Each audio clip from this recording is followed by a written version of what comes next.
প্রথমেই কবিতা উৎসব এডি ক্রিয়েশনের দর্শক বন্ধুদের আজকের এই সুন্দর দিনে রবীন্দ্রনাথের জন্মদিনে আমরা কবিতা রেকর্ডিং করছি। সত্যজিৎ নাথের এই বরাক উপত্যকার প্রাণবন্ত প্রাণচঞ্চল কবি গল্পকার সত্যজিৎ নাথ, তার অনেক সৃজনকর্ম রয়েছে। আমি আমন্ত্রণ জানাচ্ছি সত্যজিৎ নাথকে।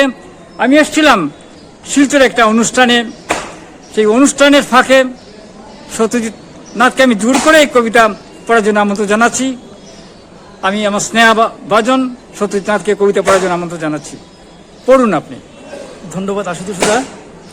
আপনাদের আশ্রয়ে প্রশ্রয়ে আমাদের বেড়ে ওঠা, তো আপনার অনুরোধ আদেশের থেকে কোনো অংশে কম নয়, তো সেটা রেখেই আমি একটা কবিতা পাঠ করছি। তো আজ 25শে বৈশাখ রবীন্দ্রনাথ ঠাকুরের জন্মদিন, কদিন বাদেই আমাদের প্রাণের অনুষ্ঠান 19শে মে। তো সেটাকে মনে রেখেই আমি একটা কবিতা, স্বরচিত কবিতা পাঠ করছি।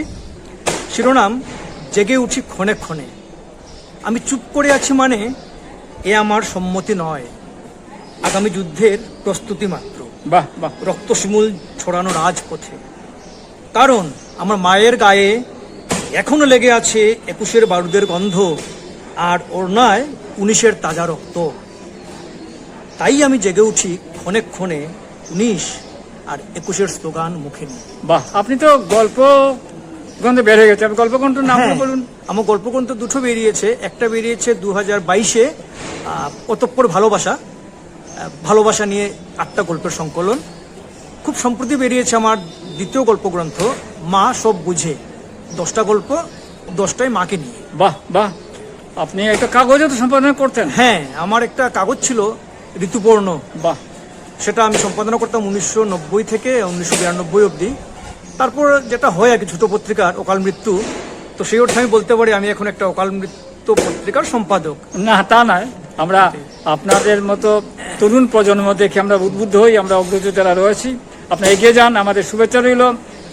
আমি যুগলবন্দি হেরা প্রণব কান্তি দাস খুব ভালো কাজ করে যাচ্ছে, সম্পাদনা করে যাচ্ছে। কাগজের নাম সাহিত্য সম্ভার। সাহিত্য সম্ভার কতদিন থেকে থেকে দীর্ঘ 27 বছর, এবছর 28 বছর। 28 বছর থেকে কাজ করে যাচ্ছে। তার বই বেরিয়ে গেছে, বই নাম বরাকপাড়ের কান্না। আর হিন্দিতে একটা অনুবাদ করেছেন অশোক বার্মা, খ্যাতনামা। উনি অনেক বই করছেন। তো বরাকপাড় কা রুদন নাম দিয়েছেন। সেটা আজকেই প্রিন্টিং এর থেকে বেরোবে। বাহ বাহ। অভিষেক প্রিন্টার্স থেকে। বাহ বাহ, দারুণ দারুণ। আমার অভিনন্দন রইল। আপনি পড়ুন, আপনার সৃজন যে কোনো কিছু পড়তে পারেন। যেহেতু আজকের দিনে সবাইকে, আমাদের কবিগুরু রবীন্দ্রনাথ ঠাকুরের জন্মদিনে সবাইকে আমি আমার প্রণাম এবং ইয়ে জানাচ্ছি, আর কবিগুরুকেও আমার প্রণাম জানাচ্ছি। তো আমি যেহেতু 19শে মে আমাদের সামনেই যে 11 জন শহীদ হয়েছিল, তাদের উদ্দেশ্য এবং ইয়ে নিয়ে আমি আমার বর্ণমালা কাঁধে কবিতাটা আমি এখন বলছি। আমাদের ঐতিহ্যের উত্তরাধিকার 19শে মে এই নিয়ে লিখেছেন, আপনি পড়ে নিন। বর্ণমালা কাঁধে, চিনিয়ে নিতে বাসা কলজে চিরে বুতাম খুলে দিয়ে বলবো বর্ণমালা আমার তোমার। বায়ের মায়ের মুখের ভাষা বাংলা ভাষা, রক্তে রাঙা 19শে মে।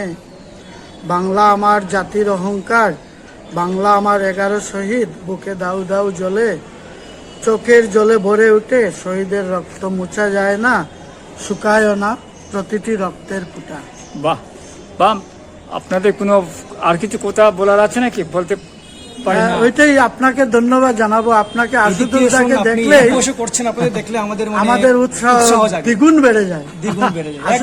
আশুতোষদাকে দেখলেই মনে হয় যে আশুতোষদা আমাদের সমসাময়িক বন্ধুর মতোই, এবং প্রাণচঞ্চল। উনার হাসি দেখলেই আমার কুরাক জোগায়। আপনি মননে, স্বভাবে, চারণে, সব ক্ষেত্রে কবি এবং একজন ভালো মনের মানুষ। তো সেটা আমরা আপনাকে দেখলে বারে বারে সে কথাটাই মনে আসে, এরকম একটা মানুষের মধ্যে এত প্রাণবন্ততা কি করে হতে পারে। কিন্তু আমার বাংলার বাঘ বলে মনে হয় না আশুতোষদাকে। একদমই কাছের মানুষ। আপনার এডি ক্রিয়েশন আরো এগিয়ে যাক, আপনি এইভাবেই প্রাণবন্ত থাকুন, আমাদের এটাই শুভকামনা থাকলো। ধন্যবাদ। আজকের এই এত ব্যস্ততার মাঝে সময় দিলেন। আপনারা এগিয়ে যান, এই প্রত্যাশা আজকে অনুষ্ঠান শেষ করি। নমস্কার।